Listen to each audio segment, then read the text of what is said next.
I had the privilege of doing, this is the second, I think, talk that we are doing together. And I must say that he's the most tech savvy IP guy around that I've been observing lately. And he's being, apart from his national and international publications, is a recipient of number of awards, including a Vidarbha Ratna Award in 2019. And he would be speaking on a topic which apparently is very close to my heart as well, speaking on cryobiopsy, the technique which has changed the way we look at ILDs. So without wasting much time, Samir, can you take over? Yeah. Good evening, everyone. Thank you for that very kind introduction. And I think I'll straight away start with my presentation. The topic that I'll be presenting today is cryobiopsy in ILD. So this is a topic which is been there for the past few years, and many centers now have started practicing cryobiopsy. So fairly their subject. So before we start with anything in interventional pulmonology, one thing that needs to be specified, one thing that can never be neglected is your understanding of the bronchial anatomy.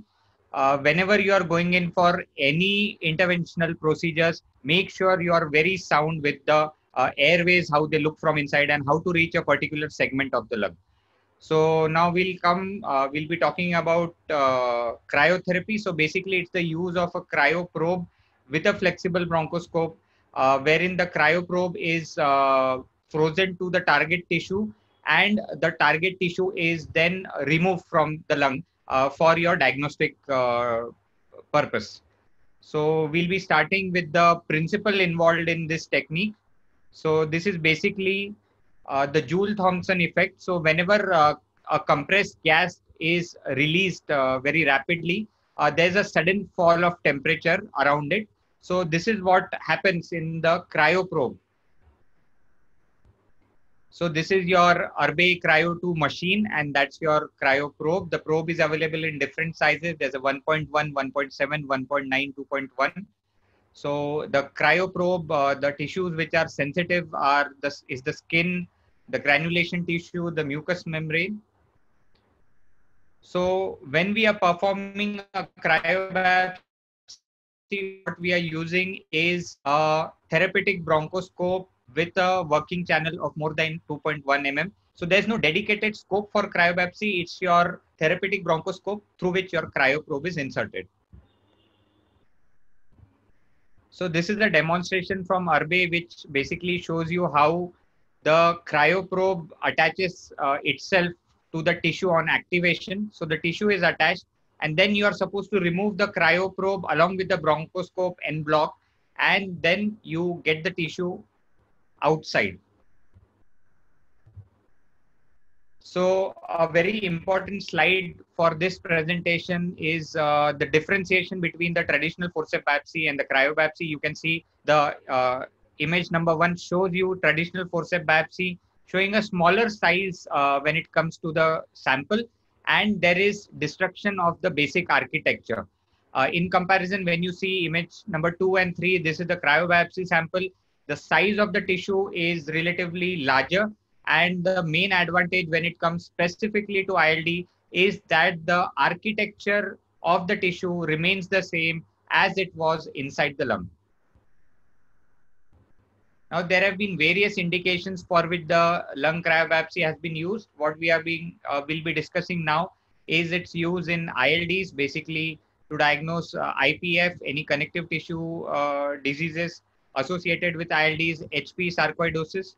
Dr. Umang will be talking about cryobiopsy and its role for peripheral lesions, and also it has been used for endobronchial lung cryobiopsy.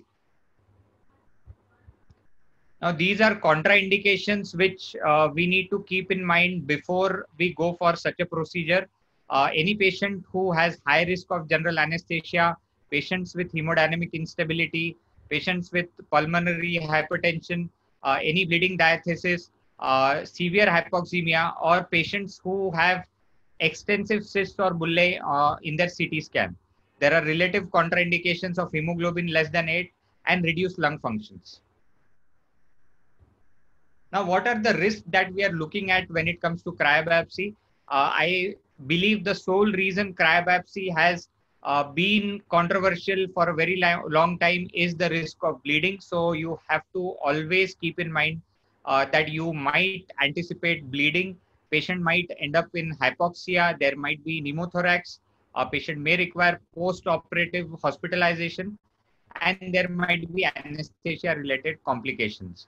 So there are certain precautions that we have been using when it comes to cryobiopsy. The most important is getting an artificial airway, that is intubating the patient with either a rigid bronchoscope or an endotracheal tube or an LME, depending on the center and the practice that is used by the operator himself. Then there's this occlusion balloon and installation of cold saline or epinephrine, which we'll discuss in the videos itself.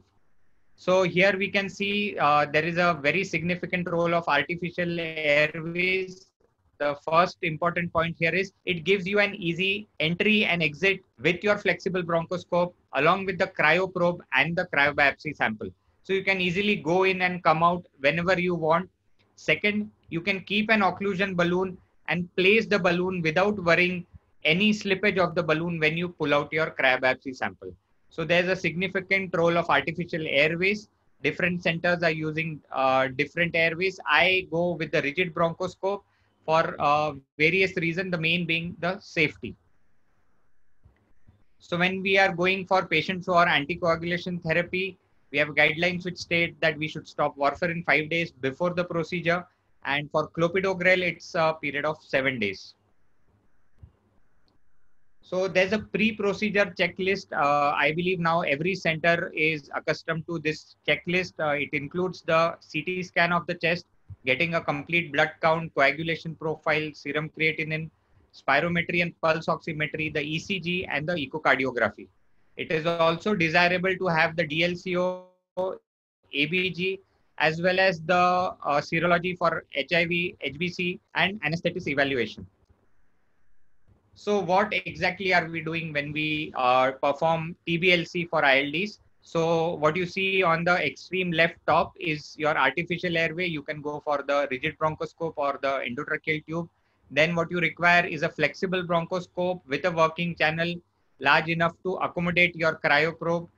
Then comes the cryoprobe itself, the cryobiopsy machine, the occlusion balloon, and the fluoroscopy or the C-arm, which will help us for deciding the target site for your biopsy. So this is a video in which you can see we have chosen the target site for this video is left lower lobe, and this is the occlusion balloon. We are first checking if the balloon is completely occluding the airway or not, and this is placed proximal to your site of biopsy. Now, once you have checked your balloon placement, this is the blue colored thing that you see is your cryoprobe. It is going distal to the placement of your balloon, and it is advanced to the target site, which is confirmed via fluoroscopy. And once you have reached your target site, you activate your cryoprobe for 4 to 7 seconds, and you come out en bloc with the cryoprobe, bronchoscope, and the cryobiopsy tissue attached to the probe. So you can see this is the actual sample that you get. With the cryobiopsy, it's a fairly large sample. I believe no pathologist should have a complaint when it comes to the size of the sample. And as we have discussed, these are the advantages of the cryobiopsy in comparison to the forceps biopsy. So we have some information on various sites of sampling. You can see there is the central airway, which is having large vessels with a risk of low bleeding comparable to the forceps biopsies. Then there is the middle part, which has not complete cartilage plates protecting the vessels with a high risk of bleeding. And there is this brown area that is the target area with lower risk of pneumothorax, lower bleeding risk due to small vessels. And at the most distal side is the subpleural area, which has a higher risk of pneumothorax. So when it comes to complications, you can never ever guarantee that your cryobiopsy might not have a complication. You have to anticipate your complications while performing the procedure. You might encounter moderate to severe endobronchial bleeding. There might be flooding of the contralateral bronchial tree. Patients might have post-procedure infection, fever. Pneumothorax is fairly common complication when it comes to ILD, acute exacerbation of the ILD, pneumomediastinum, any subcutaneous emphysema, or need for prolonged ventilation. And very rarely, but something that we should not take lightly, is a possibility of prolonged hypoxemia and death. So as we had discussed, the advantages here is that we need a morphological sample when it comes to diagnosis of ILD. So cryobiopsy will give you a sufficient size of sample. In comparison to the surgical lung biopsy, you will have relatively lower morbidity and mortality when it comes to TBLC. Obviously, you have a better size and you're free of crush artifacts when you compare it with TBLB. And there is a higher diagnostic yield compared to TBLB with a lesser mortality to surgical lung biopsy. So how much is the difference when we compare a TBLB sample to a cryobiopsy sample? So these are slides where you can see what the pathologist gets to see when you are providing them with a forceps biopsy, and in comparison when you are giving them a lung cryobiopsy. Fairly large samples with a well-preserved architecture for a better understanding of the morphology of the lung tissue. Now, when we compare this to CT-guided biopsy, obviously there is a higher rate of pneumothorax when it comes to CT-guided biopsy, and lesions which are close to the major vessels or close to the mediastinum can have unacceptable bleeding rate in cases of CT-guided biopsy. So a landmark paper that we had is the bronchoscopic lung biopsy Indian Association Bronchology position statement. This was the first time that we got a good idea about the ground reality as to how we should go ahead with our procedures. Various centers were using varied techniques such as skipping the occlusion balloon or not using the artificial airways. So here we have a procedure. What they have suggesting is it is best performed after placement of an artificial airway under sedation or anesthesia. You should go for fluoroscopic guidance, and occlusion balloon should be utilized for positioning the cryoprobe, thus to reduce the risk of pneumothorax and bleeding. At least 4 tissue specimens should be obtained, at least 2 of which should be an adequate size of more than 5 mm from different lobes of different segments of a lobe. The final diagnosis should be made by a multidisciplinary discussion, and there is a need for structured training for performing bronchoscopic lung cryobiopsy. So this paper actually has set us the rules as to what is the safer way to go ahead with cryobiopsy instead of trying your luck with very risky procedures. Most is in favor of cryobiopsy. It is comparable for a diagnostic yield of around 80 to 90%, and then some criticism which is in favor of surgical lung biopsy, not favoring lung biopsy much.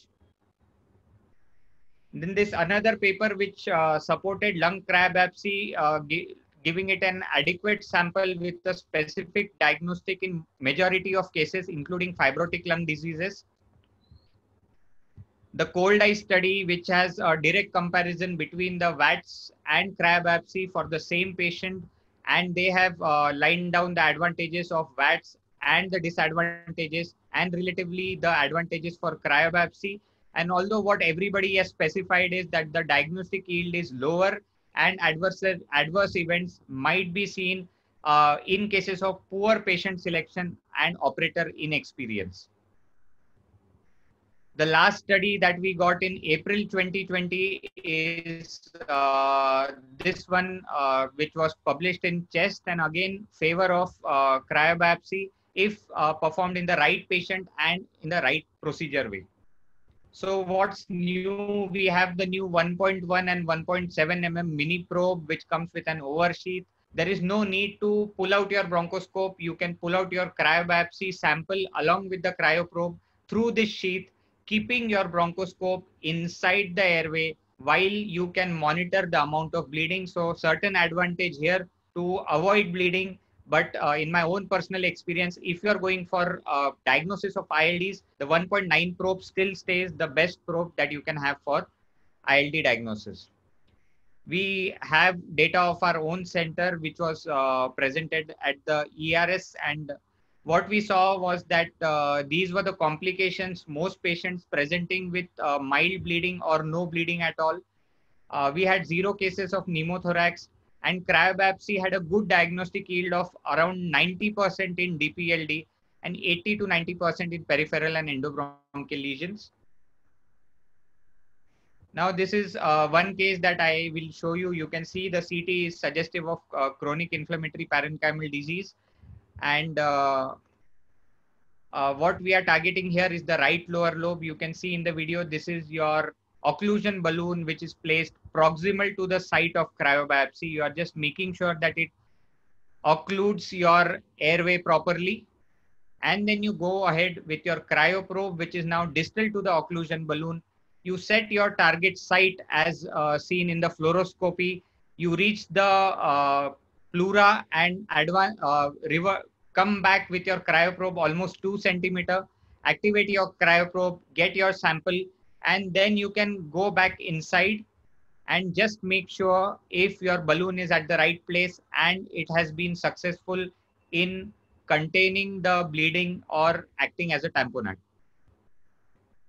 This case, another case of ILD, which we had seen in the earlier demonstration, that's your occlusion balloon, that's your cryobiopsy going inside. You fix your target site, get your sample, go inside and make sure that there is minimal bleeding. So the take home message here is you need a thorough understanding of the bronchial anatomy and the physiology, a good orientation with anesthesia and the surgical aspects. You need to always evaluate for the risk and the benefit that you are providing your patient. So we are not doing cryobiopsy for each and every patient. We are just making sure there is a certain level of benefit to the patient in comparison to the risk. Have a good dexterity with your flexible bronchoscope. Go with the pre-procedure evaluation. Don't skip your artificial airways. Need an expertise in intubation and rescue techniques. And you should know when to do and when not to do the procedure. These were my references. That's my team of interventional pulmonology at KRIMS Hospitals, Nagpur. That's a newsletter, the Rescue Magazine.